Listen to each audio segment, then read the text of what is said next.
अस्सलाम वालेकुम रहमतुल्लाहि व बरकातुहू। दोस्तों, उम्मीद करता हूं आप लोग ईमान और सेहत की सलामती के साथ होंगे। आज मैं आपको एक बेहतरीन वीडियो दिखाने जा रहा हूं जिसमें सवाल और जवाब है। तो दोस्तों, वीडियो में हमारे साथ एंड तक रहिएगा और गुजारिश है कि हमारी वीडियो को शेयर भी ज़रूर कीजिएगा, लाइक भी कीजिएगा। कमेंट में हमें बताइएगा ज़रूर कि आपको हमारी वीडियो कैसी लगी। मेरा एक क्वेश्चन है कि जैसे मैंने सुना है कि जो ब्रह्मा भगवान जी हैं उनके ज़्यादातर मैंने देखा है कि उनके 3 सर होते हैं, तो कोई उनके पीछे लॉजिक है कि उनके 3 ही सर क्यों हैं? बाकी जैसे और देवी देवता हैं उनके एक ही सर देखे हैं ज़्यादातर, लेकिन ब्रह्मा जी को हर किसी पुराण में, विष्णु पुराण में, हर चीज़ में मैंने उनके 3 ही सर देखे हैं, तो ऐसा क्यों है? ब्रह्मा जी के 3 सिर इसलिए हैं, 4 सिर थे ब्रह्मा जी के, पर एक किसी कारणवश उनका एक सर, वही उनका छोड़ा हुआ शरीर आज कोहरे के रूप में हम लोगों को, जैसा कि पढ़ाया गया है, कोहरे के रूप में दिखाई पड़ता है। तो जो बचे हैं वो सामने हैं। और ब्रह्मा जी देखिए, हर ब्रह्मा जी अलग अलग ढंग के होते हैं।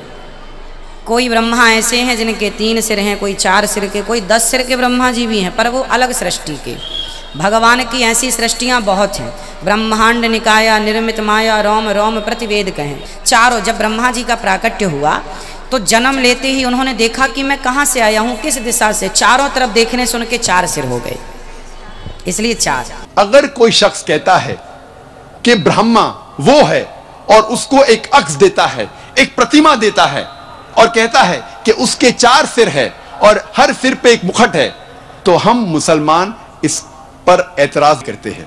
और आप श्वेता सितारा उपनिषद पाठ नंबर 4 श्लोक नंबर 19 के खिलाफ जा रहे हैं, जिसमें लिखा हुआ है न तस्य प्रतिमा अस्ति।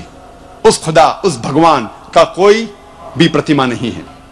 और एक नाम ऋग्वेद किताब नंबर 2 पाठ नंबर 1 मंत्र नंबर 3 में है विष्णु। विष्णु अंग्रेजी में है सस्टेन, चेरिश। हिंदी में हम कहेंगे पालने वाला, उर्दू या अरबी में कहेंगे रब।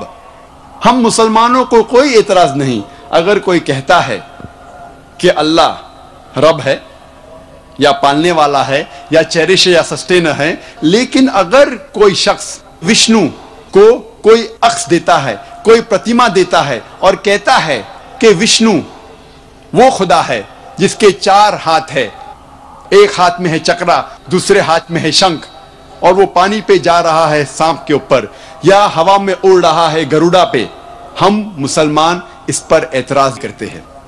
और आप यजुर्वेद पाठ नंबर 32 मंत्र नंबर 3 के खिलाफ जा रहे हैं, जिसमें लिखा हुआ है न तस्य प्रतिमा अस्ति।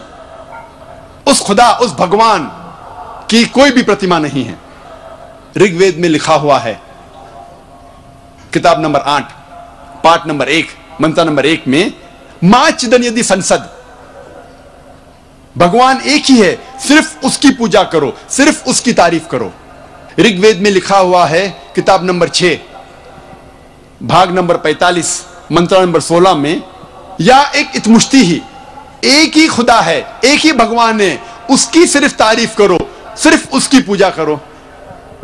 और हिंदू धर्म में बुनियादी उसूल, फंडामेंटल क्रीड है एकम ब्रह्म द्योत्या नास्ते नेहना नास्ते किंचन।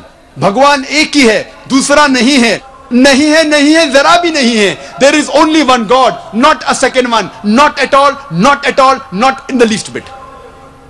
जब हम हिंदू धर्म की किताबों का मुताला करते हैं, हमें पता लगता है हिंदू धर्म में खुदा, भगवान का सही तस्वुर।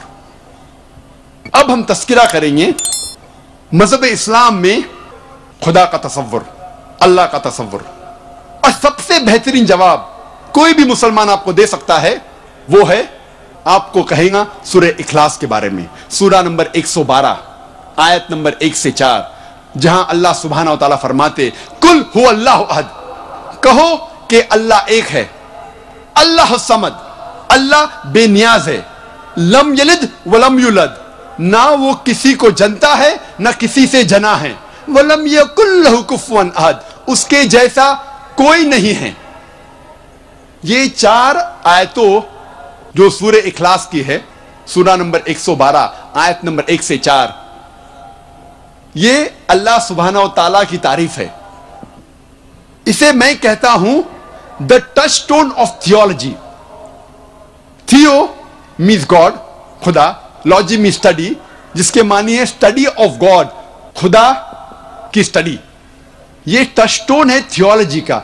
टच स्टोन उर्दू में मैं कहूंगा तलिस्मा। आप जब कोई जौहरी के पास जाते हैं सोना खरीदने या बेचने के लिए, और आप जानना चाहते हैं कि सोना कितना खरा है, तो आप जौहरी को देते हैं। आप ये सोना जौहरी को देते हैं और वो सोने को टच स्टोन से एक पत्थर से घिसता है, और जिस तरीके का रंग उस पत्थर पे आता है, फिर वो आपसे कहेगा कि ये सोना हो सकता है कि 22 कैरेट का है, या 20 कैरेट का है, या 18 कैरेट का है, या हो सकता है वो सोना ही नहीं है, क्योंकि हर चीज जो चमकती है वो सोना नहीं है। All that glitters is not gold. इसे कहते हैं touch stone. Surah Ikhlas is the touch stone of theology. जो भी खुदा की आप इबादत करते हैं, अगर आप जानना चाहते हैं कि वो सही खुदा है या सही भगवान है, आप उस भगवान, उस खुदा को जांचो सूरह इखलास की बुनियाद पर, और फिर आपको पता लगेगा कि जो खुदा की आप इबादत कर रहे हैं वो सही खुदा है कि नहीं। मिसाल के तौर पे कई लोग भगवान रजनीश को खुदा मानते हैं। एक तकरीर के बाद जब क्वेश्चन आंसर का सिलसिला चल रहा था, एक हिंदू भाई ने मुझसे कहा, डॉक्टर जाकिर नाइक, हम भगवान रजनीश को खुदा नहीं मानते। मैंने कभी भी नहीं कहा कि हिंदू भगवान रजनीश को खुदा मानते हैं। मैं हिंदू धर्म की किताबों को पढ़ चुका हूं, कहीं भी नहीं लिखा हुआ है कि भगवान रजनीश खुदा है। मैंने कहा कुछ लोग मानते हैं कि भगवान रजनीश खुदा है, और आप तो जानते होंगे भगवान रजनीश के बारे में। आप जानते हैं क्या नहीं? आप भगवान को जानते हैं क्या नहीं? जानते, क्योंकि उसका ताल्लुक इस शहर, इस सिटी पूना से है। दोस्तों, उसका मरकज पूना ही है। बात कर रहे हैं भगवान। अब हम देखेंगे अगर क्या भगवान रजनीश जानता है तो सही खुदा है क्या नहीं। सबसे पहला टेस्ट, पहली आयत, कुल हु अल्लाहु अहद, कहो कि अल्लाह एक है। क्या भगवान रजनीश एक है? क्या वो एक ही इंसान है जिसने कहा कि मैं भगवान हूं, कि मैं खुदा हूं? कई इंसानों ने कहा कि मैं खुदा हूं। खुसूसन इस देश हिंदुस्तान में, इस देश भारत में हजारों इंसानों ने कहा कि मैं खुदा हूं। वो एक ही नहीं है, लेकिन हो सकता है कि एक रजनीश भक्त कहेगा भगवान रजनीश यूनिक है, अलग है, वो स्पेशल है। ठीक है, हम दूसरी आयत पर जाते हैं। अल्लाह समद, अल्लाह जो बेनियाज है। क्या रजनीश बेनियाज था? हम जब उसकी आत्मकथा पढ़ते हैं, ऑटोबायोग्राफी पढ़ते हैं, इस ऑटोबायोग्राफी में लिखा हुआ है कि भगवान रजनीश को डायबिटीज की बीमारी थी, अस्थमा की बीमारी थी, रीढ़ की हड्डी की बीमारी थी। आप सोच सकते हैं, खुदा को, भगवान को डायबिटीज है, भगवान को, खुदा को अस्थमा है, रीढ़ की हड्डी की बीमारी है। तीसरी आयत, लम यलिद वलम युलद, ना वो किसी को जना है ना किसी से जनता है। He begets not, nor is he begotten. हम जानते हैं कि भगवान रजनीश के वालिदैन थे, माता भी थी और पिता भी थे, और उसकी पैदाइश मध्य प्रदेश में हुई। और सन 1981 में भगवान रजनीश अमेरिका, यूएसए जाता है, और वहां एक शहर Oregon, in the state of Oregon, वो अपना एक गांव बनाता है जिसका नाम था रजनीशपुरम, और वो हजारों अमेरिकनों को बेवकूफ बनाता है। उसके बाद अमेरिकन गवर्नमेंट उसे गिरफ्तार करती है और जेल में डालती है। भगवान रजनीश का इल्जाम है कि American government gave me slow poisoning, American government ने उसे धीरे धीरे जहर दिया। आप सोच सकते हैं कोई भगवान, कोई खुदा को जहर दे रहा है। और 1985 में, सन 1985 में अमेरिकन गवर्नमेंट भगवान रजनीश को यूएसए के बाहर निकाल देती है। फिर से वो इस शहर में आता है, आपके शहर में, पूना में, और अपने मरकज ओशो कम्यून, आज उसका नाम है ओशो कम्यून, वो जाता है।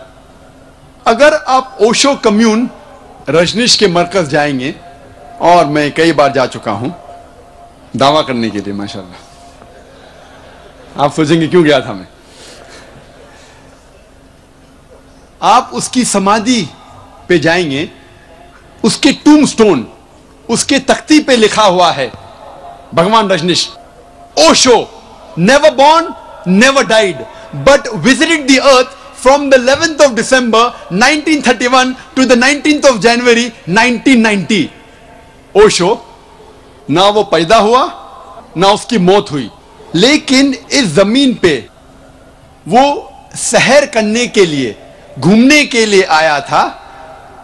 11 दिसंबर सन 1931 से लेके 19 जनवरी सन 1990 तक ना वो पैदा हुआ ना मरा, लेकिन दुनिया की सैर करने के लिए आया था। 11 दिसंबर सन 1931 से लेके 19 जनवरी सन 1990 तक उस तख्ती पे, उस टूमस्टोन पे यह नहीं लिखा था कि उसे 21 मुमालिक के वीजा नहीं मिली थी। आप सोच सकते हैं, भगवान खुदा दुनिया पे सैर करने के लिए आए, घूमने के लिए आए, और उन्हें वीजा नहीं मिलता है। और आर्क बिशप ऑफ ग्रीस, उन्होंने कहा कि अगर आप भगवान रजनीश को इस देश, अजीब बात है कि भगवान है और सैर करने के लिए दुनिया पे आता है और उसको पासपोर्ट नहीं मिलता, वीज़ा नहीं मिलता दुनिया घूमने के लिए। अजीब दिमाग इनका है, समझ से बाहर है। से नहीं निकालते हैं, हम उसका घर जलाएंगे और उसके शागिर्दों का घर जलाएंगे। और आखिरी आयत, आखिरी इम्तिहान, वलम यकुल्लहु कुफुवन अहद, उसके जैसा कोई नहीं है।